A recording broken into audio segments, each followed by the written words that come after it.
invité ce matin, Philippe, le ministre de l'économie. Bonjour Pierre Moscovici. Bonjour. Est-ce que c'est vrai que vos services à Bercy préparent un gel du barème de l'impôt sur le revenu en 2014 ? C'est la saison des fantasmes, des rumeurs. Fantasmes. Les arbitrages fiscaux sont faits plus tard, donc je ne vais pas les commenter.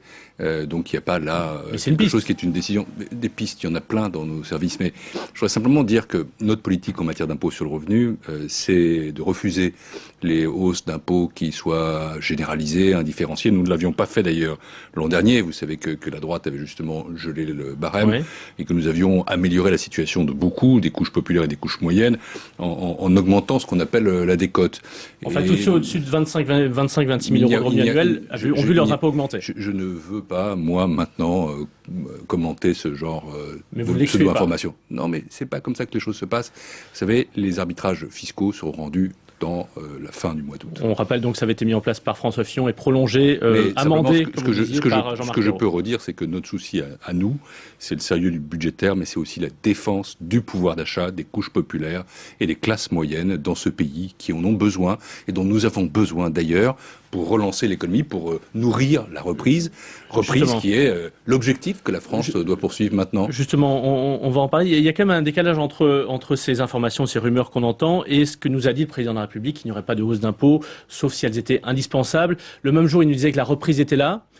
Et on se demande où elle est. Elle est en décalage avec ce que les salariés, les petits patrons, les chômeurs vivent au quotidien. C'est pas exact. Moi, je sens dans le pays très honnêtement un frémissement économique qu'il faut transformer maintenant en reprise de la croissance durable. Vous voyez quoi ? Quel exemple ? Écoutez, je peux vous en donner une flopée.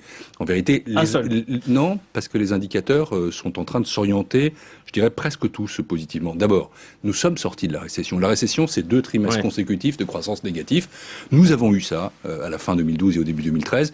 Nous l'avons eu moins que l'Allemagne, moins que l'Espagne, moins que l'Italie, ce qui prouve que la France est un pays qui résiste, qui a une économie robuste, qui est une grande économie, la 5e économie du monde, mais nous l'avons eu. Or, au 2e trimestre 2013, les chiffres dont je dispose, ceux de l'INSEE ou ceux de la Banque de France, qui ne sont encore que des perspectives, des prévisions, mais enfin très clairs, disent nous serons à plus 0,2. Donc la France est en sortie de récession.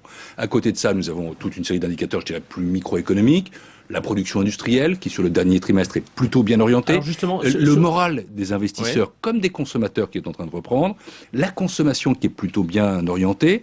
Et donc nous avons là toute une série d'indicateurs. Je pense aussi au coût du travail. Le coût du travail, l'écart de coût du travail entre la France et l'Allemagne s'est réduit. Il a plutôt augmenté en Allemagne, il a plutôt diminué en France. C'est l'impact du crédit d'impôt compétitivité d'emploi. Bref, si vous voulez, on a aujourd'hui des indicateurs à la fois macroéconomiques et microéconomiques qui sont bien orientés. Il faut transformer ça, encore une fois, en croissance durable. Vous disiez que les indicateurs sur la production industrielle étaient encourageants. On regarde en même temps les chiffres du ministère du Travail sur l'intérim. C'est souvent un signe avant-coureur des évolutions du marché de l'emploi. Moins 12% d'intérim dans l'industrie en un an. Et on se dit qu'il y a... En tout cas, c'est compliqué à comprendre pour un certain nombre de nos auditeurs aujourd'hui.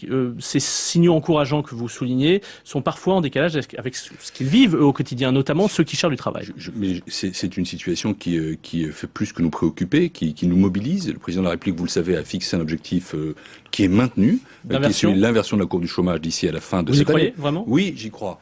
Alors, là encore, il y a des indicateurs. D'abord, les embauches, qui sont plus satisfaisantes qu'il y a quelques mois.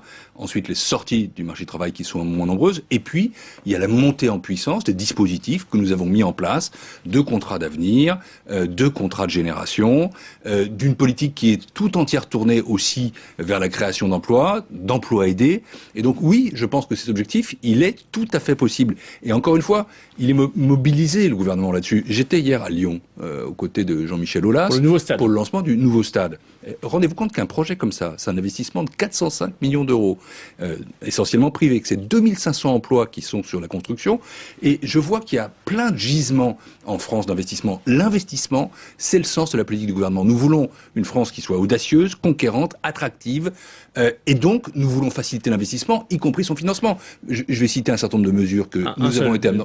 Je vais vous en citer une. Il y a 10 jours, la Caisse des dépôts et consignations, avec l'accord du gouvernement, a décidé, le décret est sorti, de donner aux banques la possibilité de disposer d'une enveloppe de 30 milliards d'euros pour financer les projets des PME. Je sais que beaucoup de PME se plaignent de l'accès au crédit. Eh bien voilà, ça c'est une décision du président, du gouvernement, et nous voulons tout faire pour que le financement des entreprises soit à la fois aisé et peu coûteux. Pierre Moscovici, si on vous prend au mot, si on prend le président au mot, puisque la reprise est là, vous allez augmenter les prévisions de croissance pour le 3e, le 4e trimestre et pour 2014.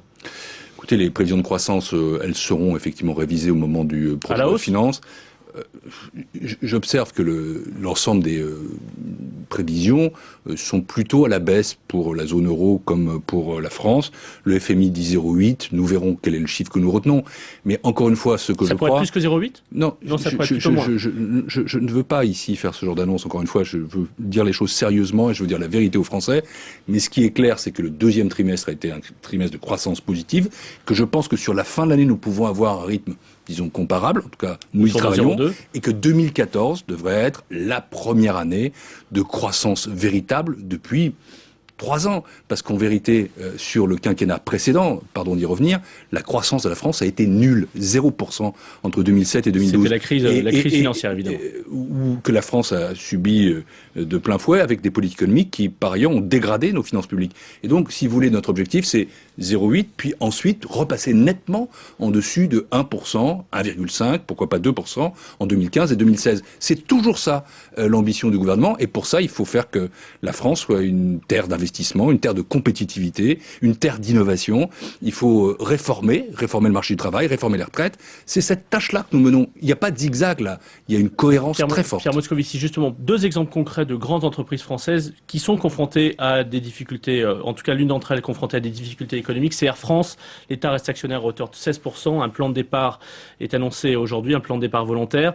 Et la CGT appelle l'État à obtenir des garanties sur l'emploi auprès d'Air France. Je laisserai le président d'Air France présenter son propre plan. Mais est-ce que vous avez des inquiétudes sur l'emploi Air France ?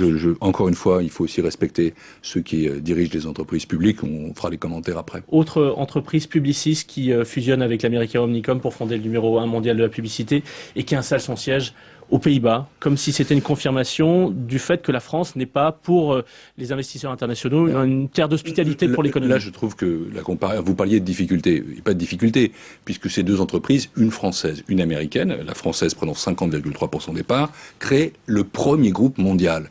Et quand on a un leader mondial, on ne va quand même pas, là, se déplorer. Alors pourquoi je ne veux pas le France, faire. Mais j'ajoute que c'est une entreprise franco-américaine, que l'idée c'était d'avoir le siège éventuellement aux États-Unis, ce qui a été refusé.